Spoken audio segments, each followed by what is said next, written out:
Welcome artists and friends to Monet Cafe Studio and this painting tutorial that was actually tucked away in a much longer tutorial, and I got such great response from a little speed video I shared on my Instagram account. Nearly 60,000 views and so many great comments. Thank you guys. But I thought I would share this as its own painting tutorial and gear it more specifically towards beginner pastel artists. Please be sure to subscribe to this channel if you haven't already. Like this video, it really does help YouTube to share it more, and sit back and enjoy the lesson. If you would like to see the full 40-minute lesson that I shared featuring a product review of the amazing and gorgeous Monet pastels, which are the pastels I use for this lesson, I'll be sure to share that link in the description of this video. And in that lesson, I featured 2 sets of the Monet pastels, and these pastels are from Spain, but the owner sent me this little set of 3 gorgeous blues and this amazing purple. So I just had to paint something with some pretty blue colors. This lovely reference image is from unsplash.com. It's a site that I love to find copyright-free reference images, you know, when I can't go out and find a field of blue flowers myself. The surface I'll be using is called Canson Velvet. It's a fairly new surface from Canson. I love it. And if you're a beginner pastel artist, I know these products can get expensive. So I have an Amazon shop where I have these sections called Idea List, and they're categorized. One's pastels and painting, and the second one is beginner basics for pastel artists. And I've grouped together a collection of some products that I use and I recommend for beginners. Some are more affordable than others, but it's a way for you to check out some products, and hopefully if you have an Amazon account, you have free shipping as well. Now this is a surface that if you're beginning and you don't have the budget for the expensive stuff, Art Spectrum by Colorfix is a great sanded pastel surface for beginner artists to get started on. And it's also water friendly like this Canson Velvet. So I had a scrap piece of this Canson Velvet, and I was doing some experimenting in my previous tutorial where I played around. You can see the painting on the right. But with this painting, I wanted to take advantage of the fact that this surface is water friendly. And I often use regular drugstore alcohol. I like the 70% with a brush for blending and a paper towel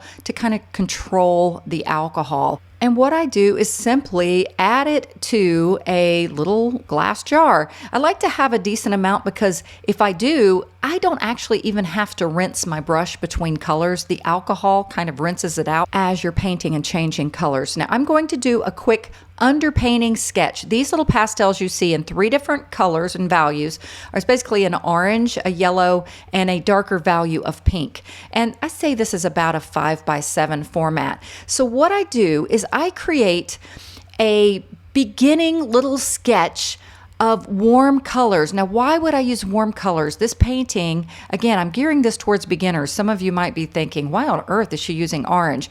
Well, if you think of a color wheel, or you look at a color wheel, and you look at colors that are typically in most landscapes, like this photo you see here. What are the 2 main colors? Green and blue, right? Well, opposite on the color wheel is what's called a complementary color. And those are going to be yellows, oranges, warm colors. So when we lay that color underneath our painting and just let a little bit of it peek through, it makes the painting result so exciting. So first with that orange, I just gave a little sketch of the tree line. And I like to make my tree line have different levels. You see in the reference image, it's kind of flat or just flat. There's no depth to it. So I give different depths of trees. And now the next lightest thing in this image is the sky that I'm just blocking in here. This is called blocking in. You're just blocking in big groups of color and value. And the distant field is a little light too. But this foreground, oh my goodness, it's quite dark, right? Down at the bottom of the photo, it's really dark. So I'm really just worried about 3 values at this point though. So I'm also getting in the dark in the foreground, but also what was that little path that I did there? I want to lead the viewer in, so I like to put a little underlying path underneath my painting. It's going to create focal point attention. Now I'm going to the dark pink color now. It's not really dark. It's just a little darker than the orange. And now I'm really going to hone in and focus a bit more on my elements that have the darkest values. Value just means a color's degree of lightness to darkness. And again, the trees are definitely the darkest values.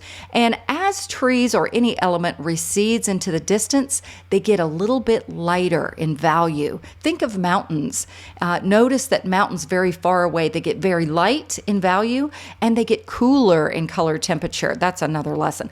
So now I'm just blocking in more of this pinkish reddish color in the foreground.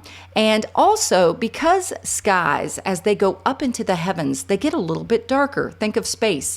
And it even happens in a little landscape image like this. So I often will give the top part of my sky a little bit darker value.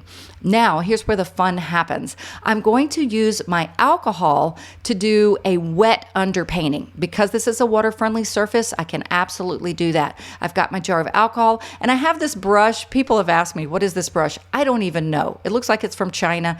Someone said it might even be a turkey basting brush. I will not use it on poultry again, I promise you. So all I'm going to do is use my alcohol, my jar of alcohol, and my brush, and I'm going to start blending this in. Now, the pastels that I used are called Prismacolor New Pastels. I'm just taping this down so it won't move now. And Prismacolor New Pastels, the long skinny sticks, they're quite affordable. They're great for beginner artists to try, but they also are not as soft and dusty as other pastels. And often they're great to get started. They're great for sketching, and they can often be good for underpaintings like this. So now I'm just controlling how much alcohol is actually on my brush with that paper towel. And I wanted to keep this real-time speed. Again, I'm gearing this towards beginner artists because I know sometimes you guys have a gazillion questions, and you probably still will have a gazillion questions, but this is a good way to get started. So I'm blending in. You see what's happening here? I like to call this liquefying pastels. We're taking a dry medium and we're turning it literally into paint. It is paint, actually. Pastels are pigment, just like is in acrylic and oil and watercolor, but it's dry. It has a dry binder, or a binder that just is barely enough to keep the pigment together. And when you add liquid to pastels, and yes, you absolutely could use water, alcohol just dries faster, and it literally turns the pastels into paint, and you can blend it around. And why am I doing this? I mean, I could have left the underpainting dry, but notice how this liquefying of the pastels is really causing some great coverage. It's taking away that just the creamy surface of the paper, although it's still very translucent. I love that glow of the paper showing through, and it's giving an overall blended quality to this underpainting. And that's what this is called, by the way, an underpainting. Exactly what it sounds like, a painting underneath a painting. And no, I don't cover it all up. You'll see bits of this underpainting peeking through in the final painting. I use a blow dryer just to get it completely dry. And now it's time for pastels. Now, I do use a lot of Monet pastels. You can see them up above me, the two sets that I have, and the pretty blue and purple ones to my left. But I did use a few other pastels. The two sets that I got, I really got it because I love some of the greens in the sets, but they didn't have a lot of the darks that I wanted and many of the purple magenta type of colors I'm using here. So what I'm doing here is I'm just establishing my darks again. I have my beautiful pink underneath, the darker pink that I used, and I'm just getting in the dark values where I see them in the reference image. Now the trees, of course, like I said, are a little darker, and I want you to notice, now I am speeding up a little bit here now, I want you to notice how I'm laying my pastel down and getting in a flat, broad stroke, and I'm also not pressing overly hard. And now, just like I blended the underpainting with the alcohol to kind of get some good coverage, I'm going to do the same thing with these darks. This little black thing that you see in my hand is a piece of pipe foam insulation. It's just a little blending tool that's really affordable. You can get it at any hardware store. And I just have a little piece of it cut off. People have told me that pool noodles actually work for this, and packing peanuts. I've used those as well. So it's going to look a little bit chunky and weird for a while. So if you're a beginner pastel artist, don't worry if it looks that way. Now I'm playing with some of these gorgeous turquoise colors that are in the Monet pastel sets. Again, watch the full lesson on the Mammut review I did. I'll have that in the link of this video description. But notice in the reference image, the sky leans a little bit turquoise. So as I mentioned in the underpainting portion, I have a value that probably looks too dark at this point, but notice how I'm doing a gradation, getting lighter as I get down towards the horizon line. And you can actually, even though the sky is blurry, you can actually squint your eyes and see how that happens. And that really does happen with skies. You should check out going outside and just looking at a sky and a horizon line. So I am just keeping a very light stroke. I'm not pressing very hard. When I first started pastel painting, I thought I had to cover everything up. I love this green, and it's a wonderful green for getting some of those distant trees. It's not too dark. It's also leans a little bit of a neutral, and you don't want colors that are too bright way in the distance. This is another awesome green. Notice it's a little bit darker. So I'm using it just to layer a little bit over my trees that are a bit more in the foreground. And I use that lighter value green to capture some of the light hitting some of the treetops.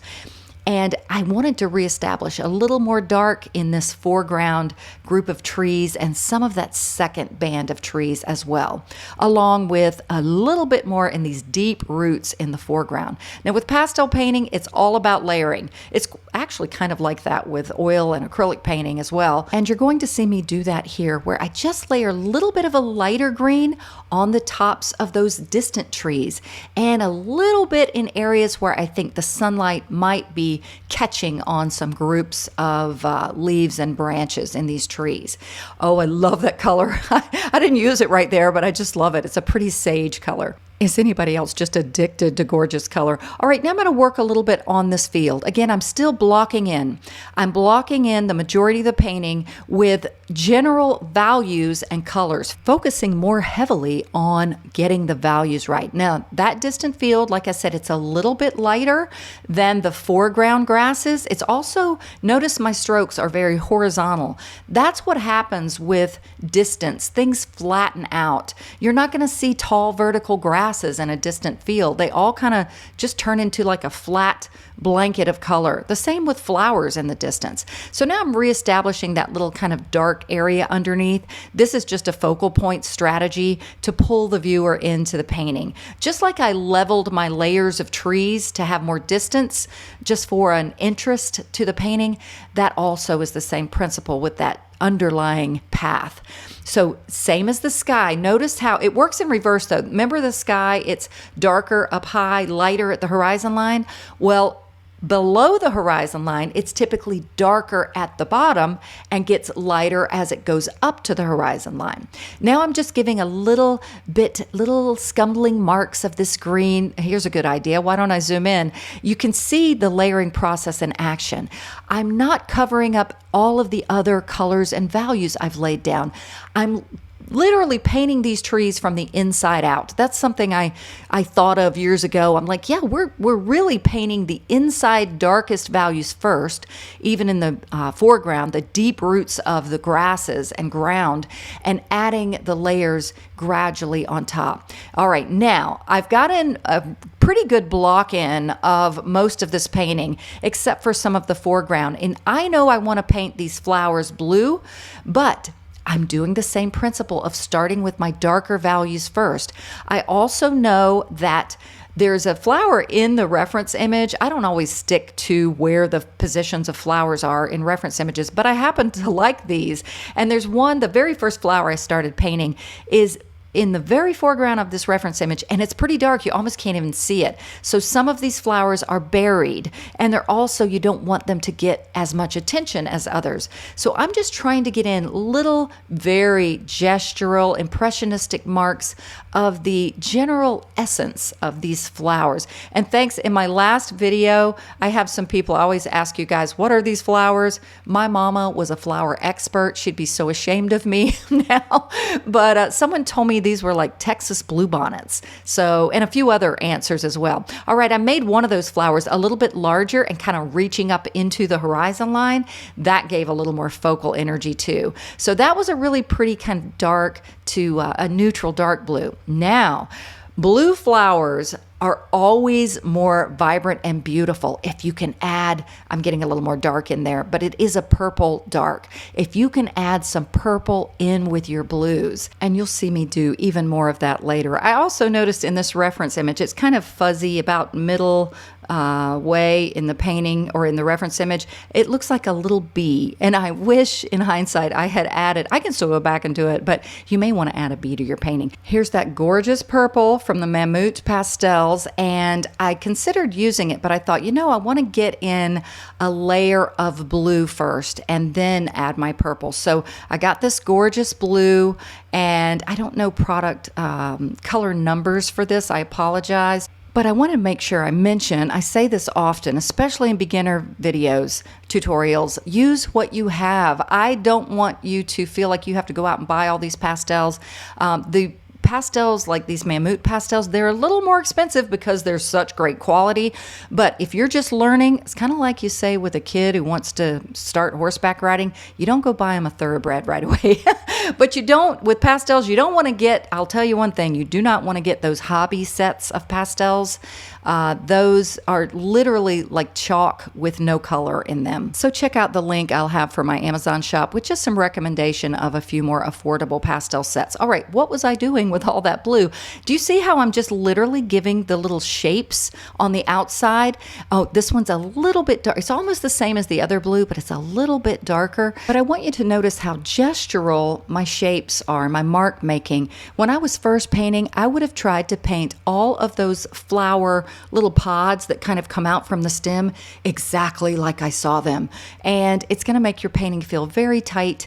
And if you like that impressionistic look, then you want to just keep that very gestural, organic mark making style. Now I'm just adding a few more blues into some of the shadows of the distant trees. That's called color echoing, and it helps the painting to feel very harmonious, which is a principle you'll see me do right here, right now. I also noticed these flowers have a bit of turquoise in them. Can you see that?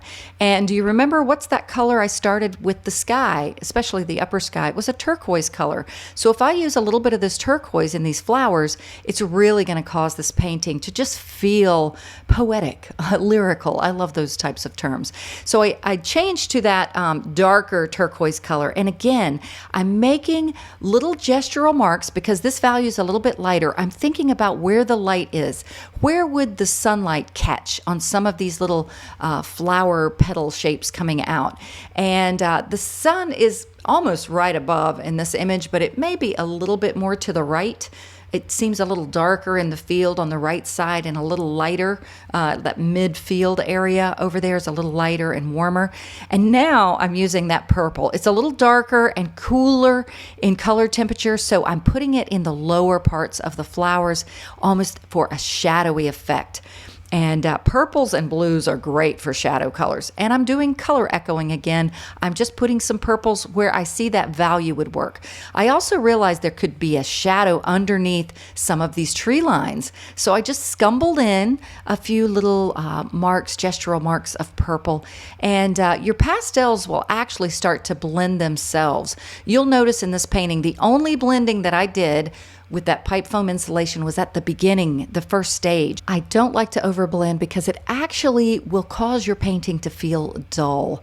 And again, your pastels will sort of blend themselves without that effect. Now, remember how I said things flatten out in the distance? These blue flowers, I wanted to give that feeling, and you can see it in the reference image. It looks like there are some really far away, just like a band, like some horizontal marks. So I added a little bit of blue and purple with horizontal bands in the distance. And I love this little lavender. I believe this one is a Terry Ludwig pastel, a brand I also love. And I thought I'd just pop that in to bring some light values in. And you're going to see me now start to work on some of my lighter values. But I popped in a few little random marks of that lavender. And now I'm going to kind of reestablish the sunlight hitting that distant area. Now, another thing this does, because that green is lighter in value, and right now it's one of the lighter values in the image other than the sky, it's going to pull the viewer back there to a secondary focal point other than these flowers that are getting all the attention. Now, I like to keep my mark making very subtle and not press too hard where there's not focal point interest. And typically on the edges of a painting, you don't want to make any hard, very detailed marks.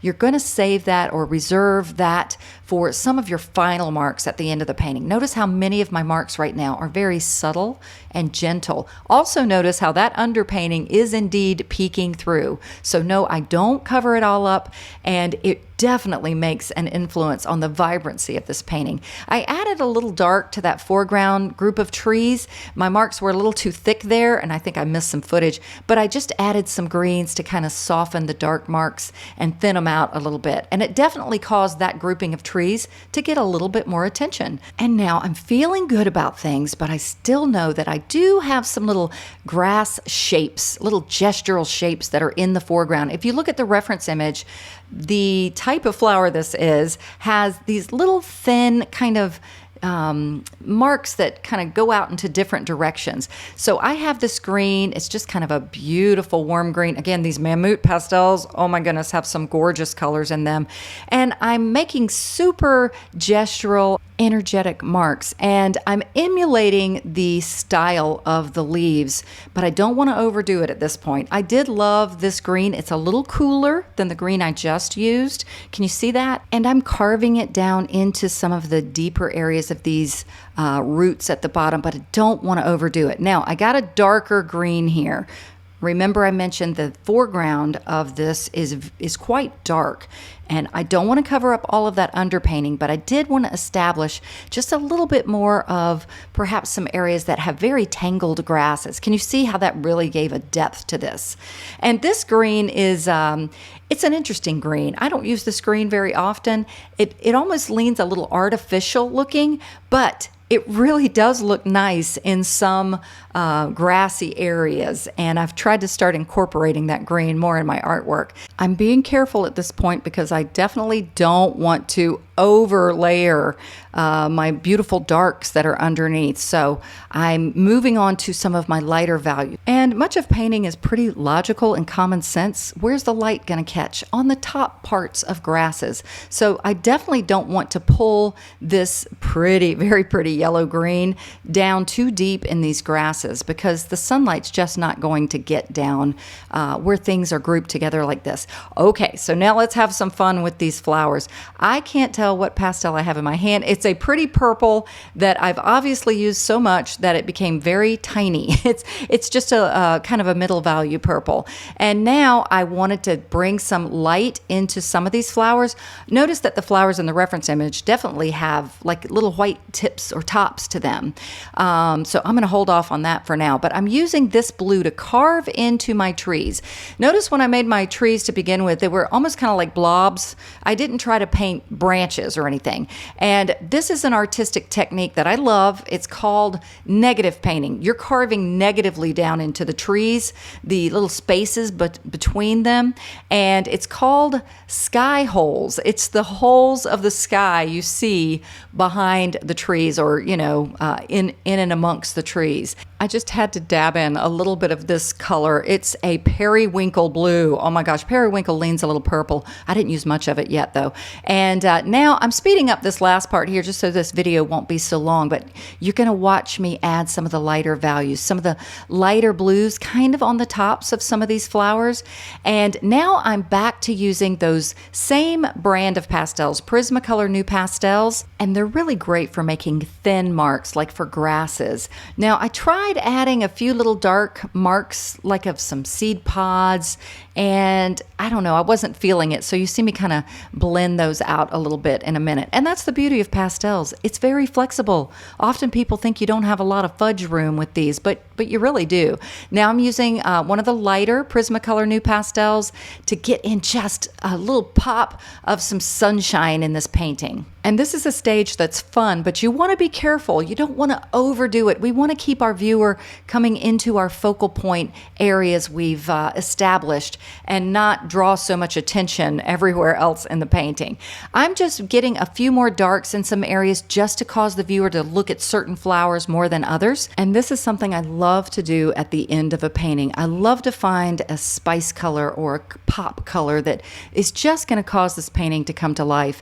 And I wanted to use use a pink kind of value like this because that's the color that I had in the underpainting in those trees. And I think you'll be able to see the influence of that underpainting peeking through to give color excitement to this painting. I really hope if you're a beginner artist, you learned lots from this tutorial. I have hundreds of videos here on my channel, and I have another lesson I'm bringing to my patrons. If you're a patron watching this video, it's still using the Monet pastels on a surface that I love called Pastel Matte. So patrons, that video is going to be shared with you very soon. And if you would like to become a patron of mine, it's real easy. It's only $5 a month. You join such a beautiful group of artists of all levels learning together. And one of my favorite parts is interacting with you. I have these chat sections. This one's called What's on Your Easel, where I get to see your work. We have reviews at the beginning of every month. And also, I love a new section I added where my patrons are sharing their reference images with each other. How cool is that? So I'd love to have you come join our Patreon family. You can find the link in the description of this video, and keep an eye out, current patrons, for this lesson coming your way. I just love this Tuscan scene. I've painted it a few times using these Monet pastels. So I pray this lesson was a blessing for you. And as always, God bless and happy painting.